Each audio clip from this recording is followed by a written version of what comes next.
فرحانين بانهم لعبوا تعادل مع كرواتيا. كنا منتظرين اكثر من المنتخب، ولكن الماتش كان قاسي شي شويه، يعني كان صعيب. يعني النتيجه عجباتنا فوالا. مقابلة كانوا المغاربه كاملين مزيانة. طالبين في الاول هو التعادل، والحمد لله خرجنا تعادل. الشوط الاول داز قوي، لعبوا مزيان. الشوط الثاني عياو شويه، ولكن المقابله في العموم دازت مزيانه. حنا فرحانين بالنتيجه. كرواتيا يعني سميتها دوله اللي هي قويه في الكره، وتعادل يعني مشرف. والمستوى الرضا المستوى كان ايجابي، يعني صافا مزيان. كان بعض اللعابه كانوا يعني عياو في التالي، وبحال زياش ما بانش في الاخير، يعني في التالي ديالو عيا، يعني اللياقه البدنيه ما كايناش.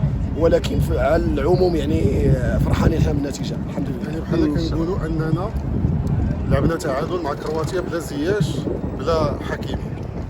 يعني زياش وحكيمي ما كانوش بحال ما كاينينش في التيران كاع، يعني ما لعبوش مزيان، بحال ما كناش كنشوفوا، يعني وكانوا كيلعبوا بحال نورمالمون